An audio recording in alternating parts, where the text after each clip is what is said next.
नहीं आ पा रहे, तो 5 बार पराठा की स्पेलिंग और शिवा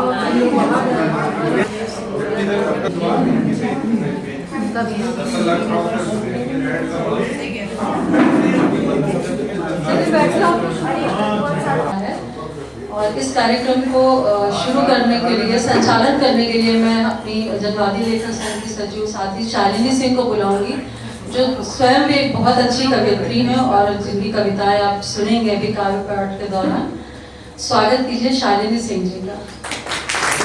साथियों, आप सभी का आज के इस कार्यक्रम में बहुत बहुत स्वागत है। बहुत सुखद सहयोग है। सबसे पहले तो मैं इस कार्यक्रम की परिकल्पना के लिए यहाँ की जलेस कानपुर इकाई की सचिव अनिता जी और उनकी साथियों की मैं बहुत धन्यवाद अदा करती हूँ कि उन्होंने ये कार्यक्रम और इस कार्यक्रम की रूपरेखा बनाई। और आज सुखद सहयोग ये है कि आज मौसम भी बहुत खुशगवार है और इतने सारे लोगों को मैं यहाँ देख रही हूँ। और सबसे पहले तो मुझे बहुत ज़्यादा खुशी हो रही है जिन लोगों को मैं YouTube पर देखती रही हूँ, आकार पत्रिका का चैनल है YouTube पर, उन लोगों को मैं सामने से देख रही हूँ। फारूक साहब हैं, आनंद जी हैं, और पता नहीं कैसे मैं नाम करती हूँ, अब तक याद था। आनंद जी हैं, रमाशंकर जी हैं, उनसे तो मुलाकात होती रही हम लोग की दोबारा। और संध्या जी हैं, मौली हैं, राजेश जी हैं, आप सब लोग हैं। और ये जो स्थान है, इस स्थान के बारे में हम लोगों ने सुना और मैंने 2-4 दिन पहले ही पढ़ा था, तो मुझे बहुत अच्छा लगा कि राजेश जी ने कितना सुंदर यादों को, अपनी पत्नी की यादों को किस तरीके से संजोया है। तो रोमी जी की स्मृतियों को मैं बहुत नमन करती हूँ, सलाम करती हूँ। और साथ ही आज का ये कार्यक्रम जो जयप्रकाश जायसवाल जी की स्मृति में है, उनको, उनकी स्मृतियों को भी मैं नमन करती हूँ। तो इसी के साथ मैं कार्यक्रम को आगे बढ़ाती हूँ। तो जो कार्यक्रम का हमारा पहला सत्र है, उसकी रूपरेखा यूँ है कि सीमा सिंह की किताब कितनी कम जगहें हैं और राजेश अरोड़ा जी की किताब चिट्ठी पर है बातचीत होनी है। सीमा सिंह जी की किताब कितनी कम जगहें हैं पर श्री आनंद शुक्ल जी वक्तव्य देंगे और राजेश अरोड़ा जी की किताब पर चिट्ठियाँ पर नलिन जी अपनी बात रखेंगे। तो मैं आनंद शुक्ल जी, सबसे पहले तो मैं जब कानपुर जलेस के इस कार्यक्रम की योजना बनी तो मुझे दिमाग में केदारनाथ अग्रवाल जी की पंक्तियां आ रही थी, तो फिर मैंने उसको सर्च किया। मुझे पूरी कविता नहीं आती, तो मेरा मन है कि आज मैं एक कविता पढ़ दूं जो उन्होंने कानपुर के ऊपर लिखी थी।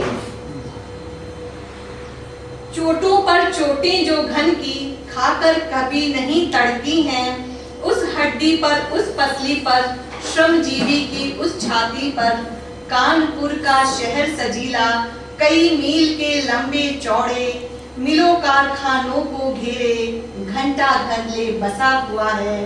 कंकड़ पत्थर कोल तार की काली काली चौड़ी सड़कें, दुकानों का बोझा लादे गहरी निद्रा में लेटी हैं।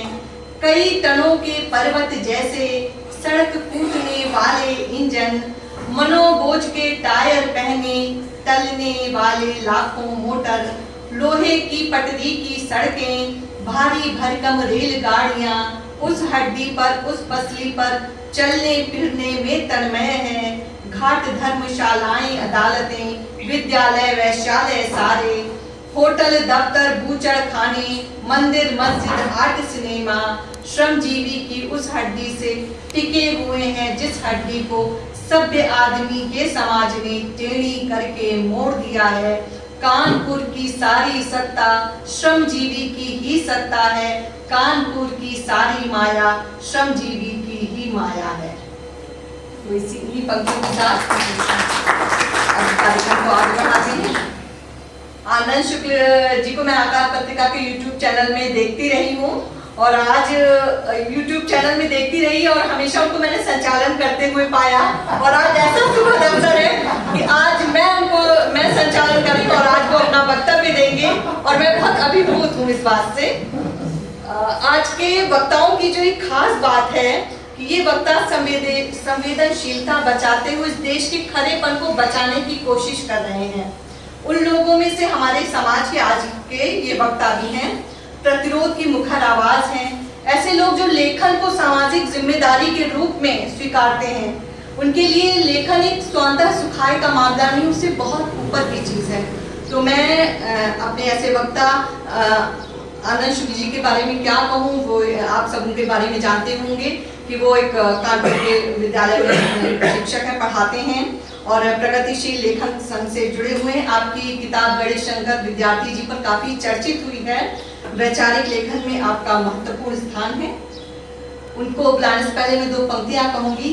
सितम के दौर में हम अहले दिल ही काम आए, सितम के दौर में हम अहले दिल ही काम आए, ज़बां पे नाज था जिनको वो बेज़बां निकले। मैं बहुत सम्मान और बहुत आदर के साथ आनंद जी को मंच पर आमंत्रित करती हूँ कि वे आए और सीमा सिंह जी की कविताओं पर अपनी बात करें। आनंद जी।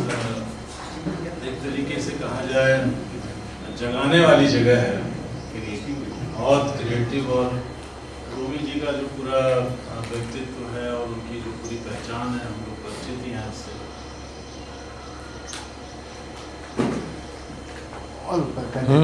जनवरी के दूसरे इतवार को होना था और अनीता जी ने आग्रह किया था इस संग्रह पर बोलने के लिए। सीमा जी से मेरी मुलाकात नहीं है, मेरे ख्याल से होंगी। हाँ जाइए, सीमा जी को, राजेश जी को बुलाइए। हाँ, इधर आ जाइए।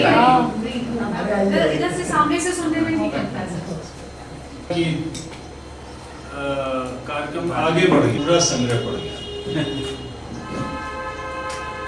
क्योंकि कविता पढ़ना या साहित्य पढ़ना इस तरह का माहौल है।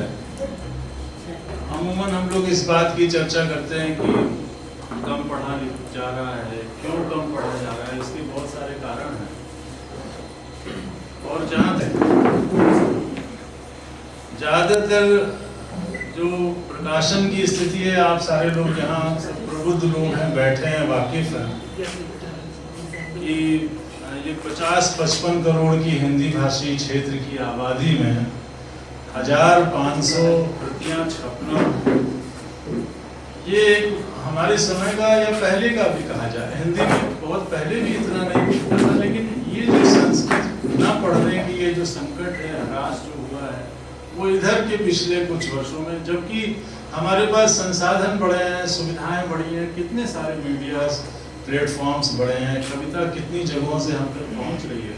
ये तो अच्छी बात है कि ये जो सोशल मीडिया और ये जो ई पत्रिका, ई जर्नलिज्म वगैरह और ये जो ब्लॉग्स वगैरह आने शुरू हुए, इसमें अगर आपकी रुचि है, आपकी दिलचस्पी है, तो आप वहाँ तक पहुँच सकते हैं। लेकिन अमूमन जो स्थिति है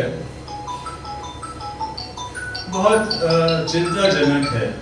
और ऐसी स्थिति में जब ज़्यादातर कविताएं या कविता संग्रह, उनके सबसे प्राथमिक पाठक और सबसे आगे बढ़ करके कविताओं को पढ़ने वाले तो मुझे लग रहा है कवि ही हैं ज़्यादातर। दूसरी स्थिति बनती है जब वो आलोचक तक पहुंचती है। मैनेजर पांडे आलोचक को, हमारे यहाँ हम लोग के गुरु थे मैनेजर पांडे, वो कहते थे ये पुरोहित कर्म है, पुरोहित की तरह। तीसरा जो बनता है उसका एक पढ़ने लिखने वालों का दायरा, वो जिन संभावना है, जिनकी कवियों की, युवा कवि जो है, वो अपने समय की इन कविताओं को, पत्रिकाओं को, संग्रहों को देखते हैं, जिनके अंदर एक कामना है कि हम भी कुछ लिखेंगे, कुछ पढ़ेंगे। चौथा समूह है जो अध्यापकों का या शिक्षा जगत से जुड़े हुए लोगों का है, जहाँ पर वो मजबूरी में कविता और पाठ्यक्रम का हिस्सा होने के कारण पढ़ी जाती है। हालांकि वो कविता बड़ी मायने रखती है। नागार्जुन पाठ्यक्रम में आई हुई कविताओं को सुहागिन कविता कहते थे। तो अब वो सुहागिन का भी समय चला गया। जिस तरीके से पाठ्यक्रम बन रहा है और जिस तरीके से पढ़ाया जा रहा है, अब तो शायद ही किसी विश्वविद्यालय या किसी महाविद्यालय में टेक्स्ट का 1/4 हिस्सा भी पढ़ाया जाता। जिस व्यवस्था से हम लोग आते हैं, तो ऐसी स्थिति में जो सामान्य पाठक है, वहाँ तक पहुँचना, कविता की पुस्तक का और उसको पढ़ना, ये बहुत जटिल मसला है आज के समय में। और मुझे लगता है कि तमाम सारे और जो बातें हैं उनको न देख करके एक मसला ये भी है कि जिस तरीके से समकालीन कविता पिछले 3 दशकों की अगर समकालीन कविता को हम देखें तो 90 के दशक के बाद से एक नए कवियों का समूह है, पिछले 2 दशकों में उभरते हुए नए कवियों का समूह है। ज़्यादातर समकालीन कविता ऐसी है जिसको पढ़ने में सामान्य पाठक की दिलचस्पी कम हो गई। जब इस लिहाज से मैंने देखा कि जो सीमा जी की कविताएं हैं, ये संग्रह जब मैंने पढ़ा तो धीरे धीरे एक तो शीर्षक ही ऐसा है कि कितनी कम जगहें हैं, तो एक आगे सवाल छूटता है। हालांकि आप अपनी तरफ से उसमें जोड़ सकते हैं कि कितनी कम जगहें, किस चीज के लिए कितनी कम जगहें हैं, लेकिन जब आप पूरे संग्रह से गुजरेंगे तो आपको लगेगा कि वो कितनी कम जगहें केवल प्रेम की ही जगहें कम नहीं हुई है। हमारे जीवन में, हमारे आसपास के पूरे परिदृश्य में, पूरे परिवेश में, और अगर व्यापक स्तर पर कहा जाए तो ये जो कितनी कम जगहें हैं, ये केवल प्रेम की या संवेदना की या आपसी सद्भाव की या विश्वसनीयता की या हमारे भरोसे की या हमारे साथ की बहुत स्पी का बने रहना कि और पढ़ी जाए, और मुझे तो अवसर मिल गया। तो उस लिहाज से ये संग्रह की कविताएं पढ़ने में दिलचस्प है। हालांकि ये कहा जाएगा कि कोई बहुत जरूरी नहीं है कि कविता दिलचस्प हो, इसको लेकर के भी जो बड़े आलोचक हैं वो कहेंगे कि नहीं साहब, दिलचस्प होने की क्या जरूरत है। लेकिन ये एक बड़ी शर्त है। इलियट ने भी अपने समय में कहा था कि अगर आप कोई कविता लिख रहे हैं या गद्य लिख रहे हैं तो उसमें दिलचस्पी का होना जरूरी है, हालांकि ये आसान नहीं। तो इतने सारे आयामों पर कविता लिख करके और उस कविता के पढ़ने के प्रति अगर एक सामान्य पाठक के तौर पर अगर मेरी दिलचस्पी बनी रही तो मुझे लगता है कि ये इस संग्रह की कविताओं की एक बहुत बड़ी उपलब्धि है।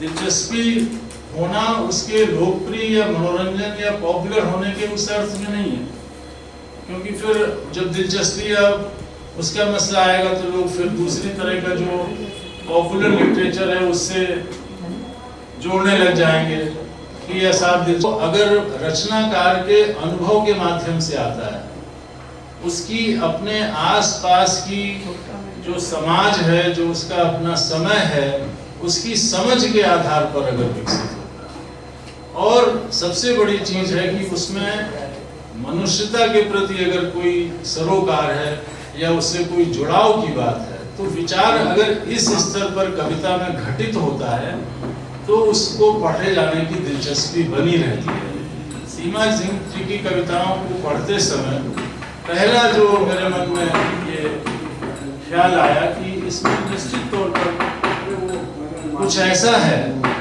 जो कविता के प्रति दिलचस्पी पैदा करता है। ये आज के समय के लिहाज से और जिस तरह के पठनीयता के संकट के दौर से हम लोग गुजर रहे हैं, उस लिहाज से ये बहुत बड़ी उपलब्धि है। दूसरी बात जो मैं कहना चाहता हूँ वो ये कि दिलचस्पी जो बनी है पाठक की, वो क्यों बनी, इसकी वजह क्या है। पांडे जी जो हमारे गुरु मैनेजर पांडे कहते थे कि कविता जब कोई कवि कविता लिखता है तो उसमें मुख्यतः 2-3 तरह के कवि होते हैं। एक तो कुछ कवि ऐसे हैं जो कविता लिखने को शतरंज खेलने जैसा समझते हैं, और शतरंज खेलना इस अर्थ में कि एक तो उससे थोड़ा बौद्धिक व्यायाम होता है शतरंज खेलने से, और दूसरा ये कि एक विशिष्ट कोटि का जो अध्यवसाय है उसके शौकीन होने की खुशी होती है। एक तो कवियों की वो धारा रहती है। दूसरी है जो कविता को मदारी की बंदरिया की तरह इस्तेमाल करते हैं, माने उससे वो सारा लाभ, सारा यश, अपनी सारी लिप्साएं पूरी कर लेते हैं। और हमारे आज के दौर में जिसमें हम लोग रह रहे हैं उसमें कविता का ये जो लोकप्रिय माध्यमों में जो ये हमें दिख रही है, और ये जो कुमार विश्वास जैसे कवि हैं जिनको यहाँ हमारे आसपास का समाज का जो 70-80% जो महान कवि बताता है, वो वही लोग हैं जो कविता का बदरिया की तरह इस्तेमाल करते, उपयोग करते हैं। तीसरी उन्होंने श्रेणी बताई कवियों की, वो है जो अपनी आत्मा की पुकार पर करता है। और ये उनकी जो आत्मा की पुकार है, ये उन्हें एक तो स्वयं बेचैन करती है।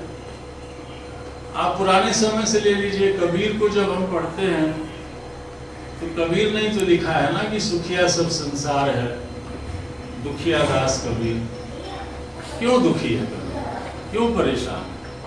ये जो चेतना है अपने समय और समाज की, और कबीर का जो समय है वहाँ तो वो ये भी कहते हैं कि जासे ऐसा कोई ना मिला जासे कहूँ निशंक, और जासे हृदय की कहूँ सो फिर मोड़े कंक। मतलब पत्थर भी खाने के लिए तैयार होना पड़ता है। तो आज का समय कोई ऐसा, आप उस दौर की कल्पना कर लीजिए जो भक्ति काल का जो माहौल है, और जो आज के संकट है, चुनौती तो आज भी है ना रचनाकार के सामने। तो जो अपनी आत्मा की आवाज पर, जो अपने हृदय की आवाज पर, जो अपनी पूरी चेतना के स्तर पर अपने इस रचना कर्म में जुड़ा हुआ है और उससे जुड़ करके जो रचनाएं कर रहा है, उसके अंदर एक बेचैनी रहती है। और वो बेचैनी इसलिए रहती है कि वो अपनी बात को और लोगों तक ले जाना चाहता है, उस बेचैनी को आगे बढ़ाना चाहता है। और दूसरी आकांक्षा ये रहती है कि जो हम अपनी रचना में व्यक्त कर रहे हैं उसके उत्तर की भी अपेक्षा है। ऐसा नहीं है कि वो एक तरफा चला है। उत्तर तो तभी आएंगे ना जब आपकी चेतना, जो आप रच रहे हैं, उसकी चेतना का साक्षात्कार एक बड़े समुदाय के द्वारा किया जाए। साधारण व्यक्ति तक अगर कविता पहुंच रही है, सामान्य व्यक्ति तक अगर कविता पहुंच रही है और उसकी चेतना का संस्कार कर रही है, या उसकी चेतना को कुछ भी अगर उद्बुद्ध कर रही है, चेतना में कुछ भी इजाफा कर रही है, वही उसकी सार्थकता है। तो ये जो संग्रह मैंने पढ़ा, हालांकि सीमा जी ने मुझे लगता है कि जो ये मदन कश्यप जी ने इसका ब्लर्ब लिखा है शुरू में, और उन्होंने शुरुआत में एक लाइन लिखी है,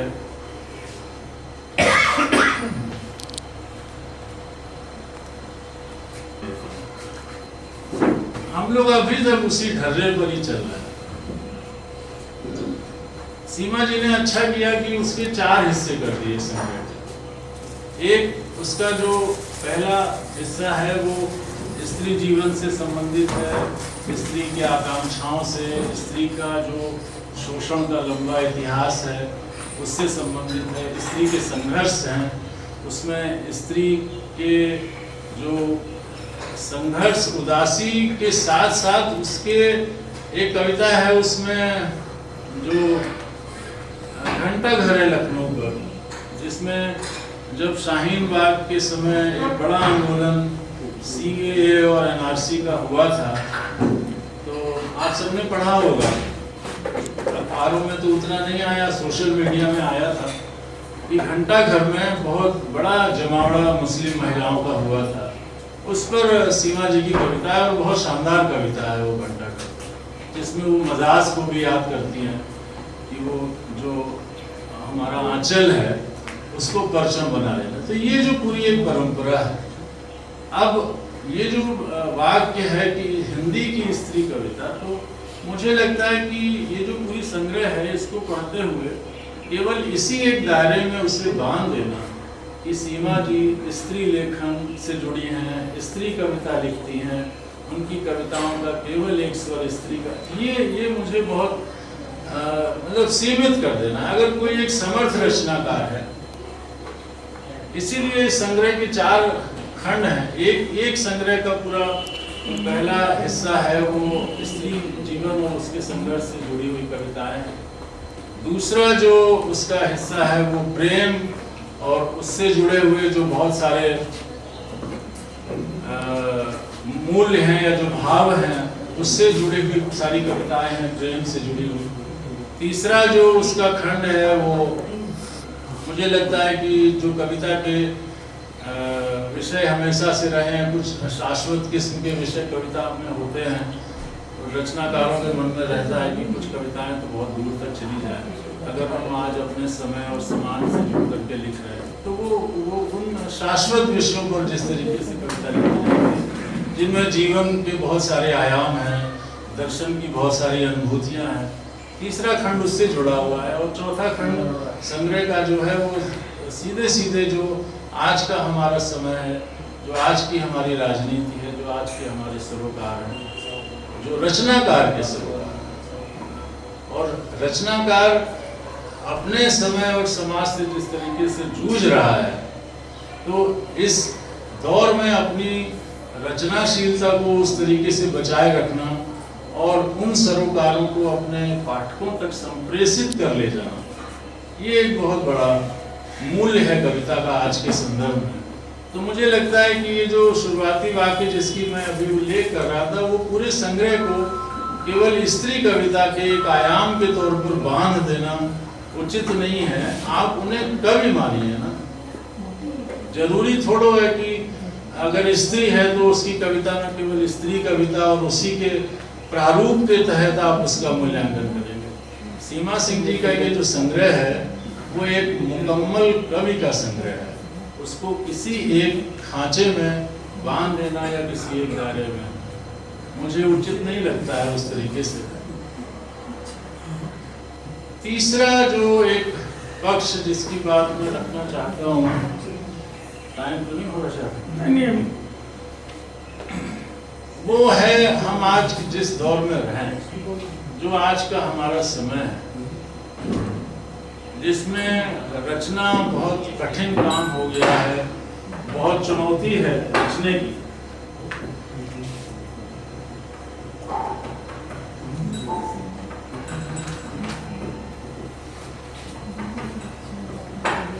इसका जो संग्रह जिस कविता पर है उसका एक अंश है वो मैं पढ़ना चाहूँगा। ये बहुत सबके सामने स्पष्ट है ये बात कि ये नई किस्म का पूंजीवाद और बाजारवाद और उसी के साथ साथ ये जो एक नई तरह का सांस्कृतिक राष्ट्रवाद जिसके जो सांप्रदायिकता के रथ पर सवार होकर के आया है, इसमें आपस में बहुत तगड़ा कनेक्शन है। ये सारा कुछ बहुत सुनियोजित तरीके से, ऐसा ही क्यों है कि उसी समय 90 के दशक में ये हो रहा है और उसी समय ये राम मंदिर का आंदोलन है, अब तो पूरा भी हो गया पिछले साल आकर के। तो ये एक जो अभियान पूरा चल रहा है और जिस तरह का बाजार है, जिस तरह की पूंजी है और जिस तरीके से धर्म और राजनीति का जो गठजोड़ है। संजय कुंदन एक कवि हैं हम लोगों के समय के, तो वो कहते हैं कि ये सिक्कों के तानाशाह होने लगा और इस तानाशाही का शिकार जो है वो मनुष्य है। तो केवल सिक्कों के ही पूंजीवाद के ही तानाशाह होने का दौर नहीं है, उस पूंजीवादी व्यवस्था के साथ जुड़ी हुई एक धर्म और राजनीति है खास तरह की। और वहां भी आप देख रहे हैं कि एक तरह की फासिज्म का पूरा माहौल बन रहा है। आज आपके सामने कहने की आज़ादी नहीं है, रचने की आज़ादी नहीं है। बहुत सारे प्रसंग हैं उनके विस्तार में नहीं जाएंगे, लेकिन गोविंद पांचारे से लेकर के एक लंबी श्रृंखला है। किस तरीके से पढ़ने लिखने वालों के साथ किस तरह से ये सत्ता व्यवहार कर रही है। प्रेम करना अपराध है आज के समय में, नफरत करना जो है वो बहुत बड़ा मूल्य है। आप नफरत करिए तो आपकी पीठ थपथपाएंगे, प्रेम करिए तो सजा देंगे। ये जो समय चल रहा है जिस तरह का, ये कविता पूरी तो मैं नहीं पढ़ूंगा, सीमा जी अभी काव्य पाठ करेंगी। कविताएं मैंने इसीलिए नहीं ज्यादा कोट करी है। वो लिखती हैं, प्रेम में होना जीवन के ठीक बीच में होना है, तितली के पंखों जितना हल्का और उतना ही रंगीन। राजा को चाहिए कि बदल दे अपनी सभी जेलों को प्रेमियों की शरण स्थली में। दुनिया में कितनी कम जगहें हैं उनके लिए, द्वारपालों के हाथ से छीन ले भाले, जब्त कर ले सभी हथियार अपने सिपाहियों के, और भेज दे उन्हें एक लंबे अवकाश पर प्रेमिकाओं के पास। तानाशाहों को चाहिए कि वे नेस्तनाबूद कर दें अपनी सभी प्रतिमाएं, स्वीकार करें अपना प्रेम देश के राजमार्ग पर, ताकि कभी न पड़े उन्हें आत्महत्या। सेना नायकों को चाहिए उड़ेल दें अपने टैंकों को सारी बारूद समुद्र में, और जोत दें उन्हें सरसों के खेतों में। किसान के पसीने की गंध में लिपटी फसलें सिपाहियों की वीरता के किस्से सुनाएंगी। प्रेम बेखौफ हो फूटेगा धरती की कोख से। ईश्वर को चाहिए कि वह चूमे फिर से माथा अपने बिछड़े प्रेमी का भर आलिंगन, जैसा चूमा था उसने सृष्टि के आरंभ में, उतना ही पवित्र, उतना ही अबोध बसंत के खिलने से। आज बसंत पंचमी भी है। तो ये जो है कुल मसला कि हमारा आज का जो समय है, जिस तरह के समाज और समय को रचा जा रहा है, उससे जो रचनाकार की मुठभेड़ है, तो एक तो अपने लिए एक बड़ी चुनौती है, रचने की एक बड़ी चुनौती है, दूसरे अपने रचे हुए को लोगों तक पहुंचाने की एक जो जिम्मेदारी बनती है, उस लिहाज से इस संग्रह की कविताएं मुझे बहुत अच्छी लगती हैं, बहुत मूल्यवान लगती हैं। और अपनी बात को कहने का जो उनका तरीका है, जो कथन भंगिमा है, और जो भाषा पर उनकी जो पकड़ है, बेहतरीन पकड़ है, और बिना किसी आक्रोश के। और इसमें ऐसी कविताएं हैं जिसमें बहुत सहजता से सीमा जी ने अपनी बात कही है, और वो सहजता तभी आती है जब आपका भाषा पर अधिकार होगा। जितना ही भाषा को आपने साध लिया होगा, उतनी ही आपकी कविता सहज होगी। जबरदस्ती अगर उसमें कुछ करेंगे तो फिर वो पढ़ने लायक नहीं रहती है। और जो हमारा समय है उसमें कविता सिमट गई है किताबों तक। कविता के सुनने वाले भी अब बहुत कम हो गए, पढ़ने वाले तो कम है ही। कविता के साथ एक बड़ा संकट है कि कविता कभी पुराने समय से लेकर के अभी तक जो भी कविता है वो श्रव्य माध्यम के रूप में, ये जो किताबों में आ गया ना, कविता का स्वभाव नहीं है। ये किताबी शब्द के रूप में छपना या चाक्षुष होना, ये कविता का स्वभाव नहीं है। कविता का संबंध सुनने सुनाने से भी है। और जिस तरह का समाज बनाया गया है, जिस तरह की हमारी चेतना को प्रभावित किया जा रहा है। एक थियोडोर एडोर्नो है, जर्मन फिलोसफर है, भाषा वैज्ञानिक भी हैं, संगीत से भी उनका बहुत उन्होंने काम किया है। तो वो कहते हैं कि ये जो पूंजीवादी समाज है वो एक इस तरह की प्रक्रिया बनाता है, एक इस तरह की रचना बनाता है कि वो मनुष्य की चेतना के साथ साथ उसकी इंद्रियों को भी अपने वश में कर देता है। तो हमारी इंद्रियां भी धीरे धीरे इस माहौल में वशीभूत हो रही हैं इस व्यवस्था के तहत। हाँ, आँखों को तो कर लिया है काफी हद तक। आप टेलीविजन के सामने घंटों बैठे रहते। ये तो मैंने वाकया महसूस किया था 90 के दशक के दरमियान ही, जब ये इराक का युद्ध हुआ था, इराक ईरान वाला, और जिस तरीके से टेलीविज़न चैनलों में बाद में उस युद्ध को जितनी बढ़िया रोचक तरीके से दिखाया गया। आप देख लीजिए, आप फिलिस्तीन इजराइल का भी हो रहा था, क्या शानदार तरीके से उसको दिखाया जा रहा था। जो हॉलीवुड की एक्शन फिल्में आती हैं, जिस तरीके से उसमें एक्शन दिखाते हैं युद्ध को, वैसे ही ये टीवी चैनल परोस रहे हैं युद्ध को, तो युद्ध बड़ा रोमांचक महसूस होता है, बड़ा आकर्षित करता है, आदमी घंटों बैठ के युद्ध ही देखता रहता है। उस युद्ध की विभीषिका और उसके दुष्परिणाम, मनुष्यता के संकट, इसकी तरफ उसका ध्यान ही नहीं है। उसे तो ये है कि उधर हो रहा है, हमें क्या लेना देना। तो हालत ये है कि आँख जो है हमारी इंद्री के तौर पर, उस पर तो बहुत सारी चीज़ों का, इस चकाचौंध का, इस माया जाल का खूब अच्छा उसने कब्जा कर रखा है। लेकिन कान जो है वो अभी भी कुछ बेहतर सुनना चाहते हैं, संगीत सुनना चाहते हैं, कविता सुनना चाहते हैं। कविता का संगीत से जो संबंध है वो हम सब जानते ही हैं।